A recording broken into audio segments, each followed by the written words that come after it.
En Afrique du Sud, les réserves de change nettes ont connu une baisse pour s'établir à 41,41 milliards de dollars en mars dernier contre 41,50 milliards de dollars en février. Néanmoins, cette baisse reste au-dessus de la barre des prévisions de la Banque centrale sud-africaine qui tablait sur une régression à 41,32 milliards de dollars. Selon les données rendues publiques par la Banque centrale sud-africaine, les réserves brutes ont diminué pour s'établir à 46,588 milliards de dollars contre 46,722 milliards de dollars. Le change à terme qui permet de se couvrir contre le risque de change est tombé à 2,867 milliards de dollars au mois de mars contre 2,97 milliards de dollars au mois de février 2017. Actuellement sous le coup d'une tension politique, l'Afrique du Sud, première puissance économique du continent africain, se trouve menacée par des agences de notation depuis le limogeage de son ministre des Finances Pravin Gordhan par le président Jacob Zuma.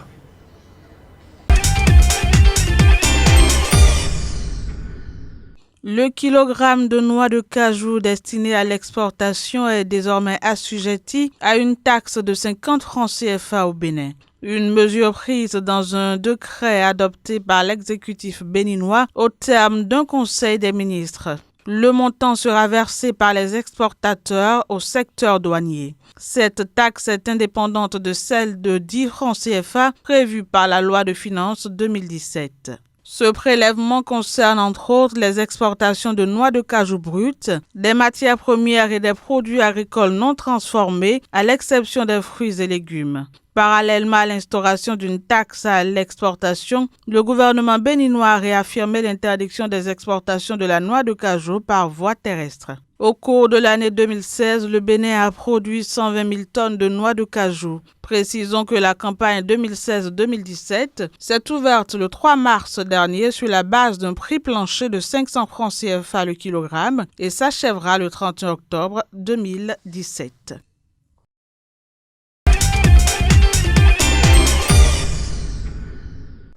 C'est le complexe du docteur Joël Ekinde situé au quartier Bonankando à Deido qui vibre au rythme de la foire économique et professionnelle dénommée Foire de Douala.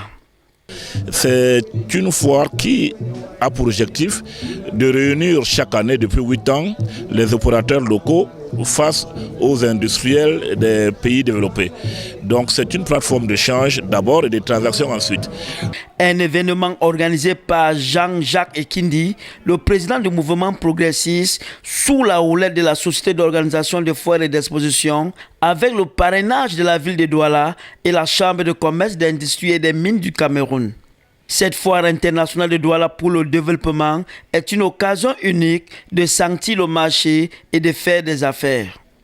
Avec la réhabilitation des programmes institués par l'État, l'UNVDE met encore le Ndop sur le marché.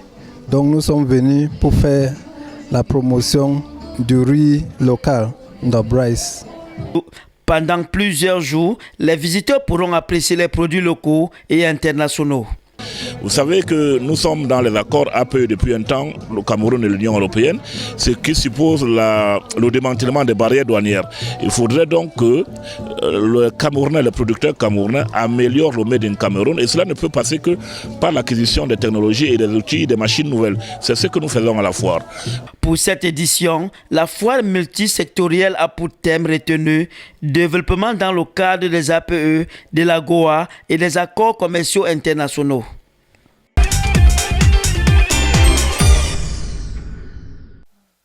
Awa Kaba est ingénieure de conception en informatique.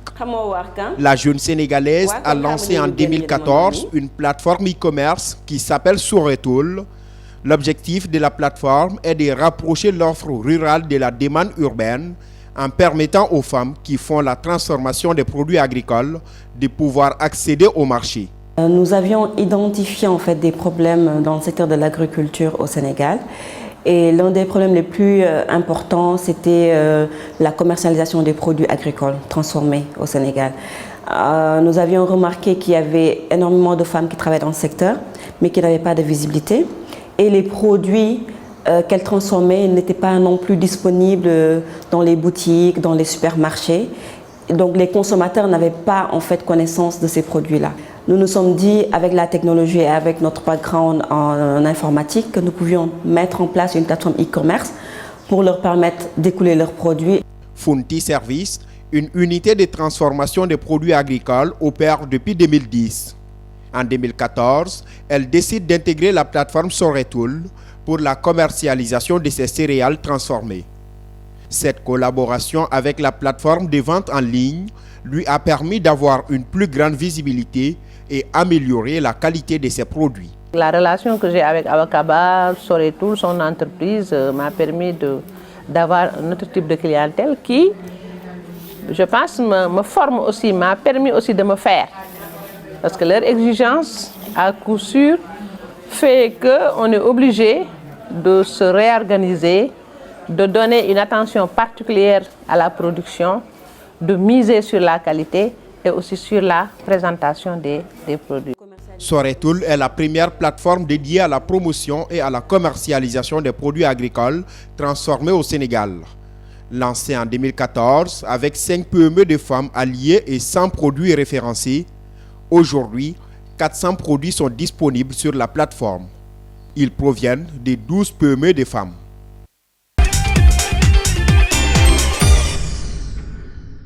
En Ouganda, le gouvernement veut faire passer sa production caféière à 20 millions de sacs à l'horizon 2020 à raison de 60 kg par sac. Cette ambition s'inscrit dans le cadre de l'initiative Opération de création de richesse.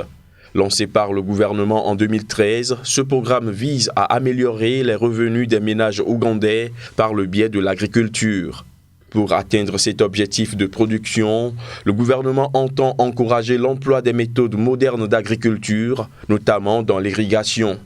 Il mise également sur la distribution chaque année de 300 millions de plants de café aux producteurs.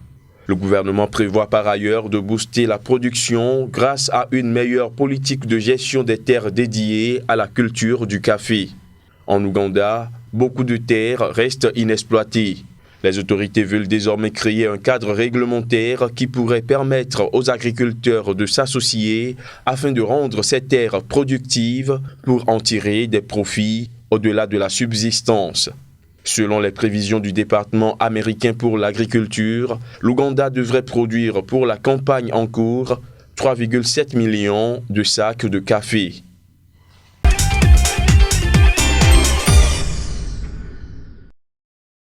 Promouvoir le développement de la filière fruits et légumes au Togo et son exportation vers l'Europe, cette préoccupation qui a fait l'objet d'une mission d'évaluation du COLEA-CP en janvier dernier donne lieu à une rencontre internationale de 3 jours à Lomé. Ce que nous observons aujourd'hui, c'est que des opportunités de marché, il y en a. Et elles existent sur plusieurs niveaux. Elles existent sur les marchés domestiques, sur le marché intra-régional, mais également sur les marchés internationaux. Tous les indicateurs sont au vert en termes de croissance. Et donc il nous paraît fondamental aujourd'hui de faire en sorte que premièrement, le cadre de prérequis en matière sanitaire et phytosanitaire soit rempli, mais deuxièmement, qu'on amène aussi la réflexion sur un niveau de compétitivité de ces filières. Parce que la réflexion ne peut plus s'effectuer sur une base isolée, nationale, voire même régionale, mais dans un contexte d'offres ultra compétitives, mondialisées. En prélude à cette rencontre internationale, il a été question le 4 avril dernier de la mise en œuvre d'un plan national pour le développement de cette filière. Le groupe des États d'Afrique, des Caraïbes et du Pacifique a pris l'initiative d'attirer l'attention de nos États sur les changements des réglementations de l'UE auxquels les pays de la sous-région doivent faire face à partir de l'année 2019. Déjà doublé en ces 10 dernières années, l'exportation des fruits et légumes togolais passera de plus de 30% au lendemain de cette rencontre de formation et d'information sur les normes européennes admises en la matière selon les organisateurs de ces assises.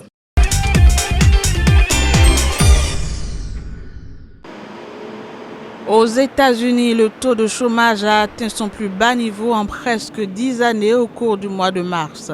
Et pourtant, les embauches ont été décevantes pour le deuxième mois de l'administration Trump, selon le dernier rapport officiel sur l'emploi publié.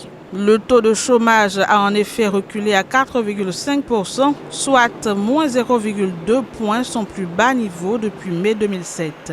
L'économie américaine n'a créé que 98 000 emplois après 219 000 en février, décevant au passage les attentes qui étaient de 180 000. Cette dichotomie entre la baisse du taux de chômage et l'affaissement des nouvelles embauches est accentuée par le fait que ces chiffres sont issus de deux enquêtes différentes, l'une portant sur le chômage, l'autre sur la création d'emplois. Le secteur minier a continué à créer 11 000 emplois nets pour le deuxième mois consécutif. Un léger rebond observé aussi du côté du secteur manufacturier, mais qui n'a cependant pas compensé les réductions d'embauche dans les autres domaines. Le secteur des services, lui, a créé 2 fois moins de nouveaux emplois que le mois d'avant. Quant aux emplois à temps partiel, eux restent nombreux à 5,6 millions.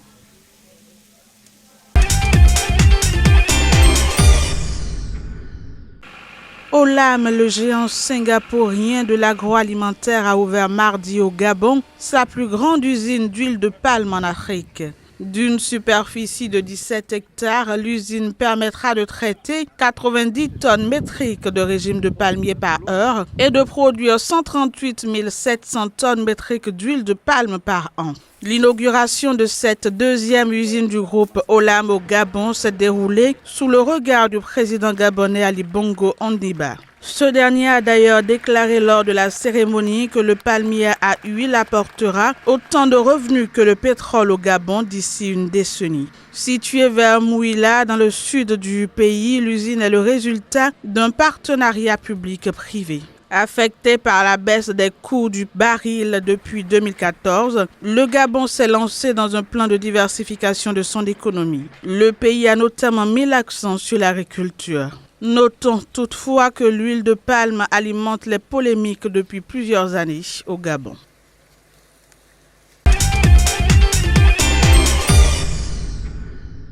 Au Ghana, l'Association des transformateurs et distributeurs de fruits a sollicité un soutien financier de 10 millions de dollars auprès du gouvernement ghanéen afin de booster la production d'ananas. Ce montant devrait contribuer à faire passer à terme la production annuelle d'ananas à 10 millions de tonnes contre 33 000 tonnes actuellement. La production actuelle est bien loin de satisfaire le secteur agro-industriel qui a besoin d'au moins 5 millions de tonnes d'ananas par an pour répondre aux besoins dans la transformation du fruit.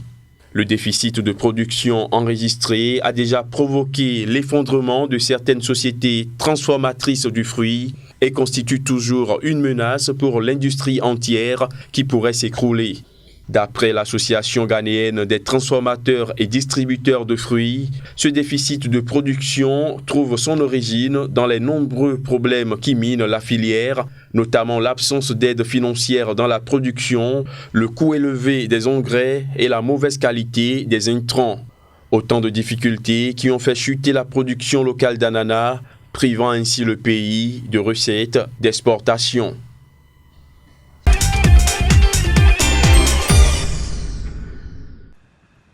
Ouverture d'une nouvelle brasserie à Abidjan, créée par le groupe néerlandais Heineken. La nouvelle usine vient ainsi mettre fin au monopole régnant depuis 50 ans dans le secteur de la brasserie en Côte d'Ivoire. Un monopole détenu jusque-là par le groupe viticole français Castel, très implanté en Afrique francophone. L'usine a été inaugurée par le vice-président ivoirien Daniel Kabla-Dankan et son premier ministre Amadou Gon Coulibaly. Ultramoderne, elle est estimée à 150 millions d'euros et bâtie en 13 mois sur une superficie de 12 hectares dans la nouvelle zone industrielle au nord d'Abidjan. On a identifié en Côte d'Ivoire un projet vraiment intéressant parce que c'est un projet dans une économie en pleine croissance qui se rapproche de l'émergence jour après jour et une croissance d'environ 8% par an, ce qui est quand même énorme pour une économie de la région subsaharienne. Fruit d'une coopération entre le groupe franco-japonais CFAO, spécialisé dans la distribution en Afrique, et le brasseur néerlandais Heineken, Brassivoire, la nouvelle usine va produire 1,6 million d'hectolitres par an sur un marché de 2,7 millions d'hectolitres. La construction de cette nouvelle brasserie scelle l'entrée du groupe Heineken en Côte d'Ivoire. La co-entreprise Brasse-Ivoire est détenue à 51% par Heineken et à 49% par la CFAO. Elle emploie dès son démarrage 200 personnes.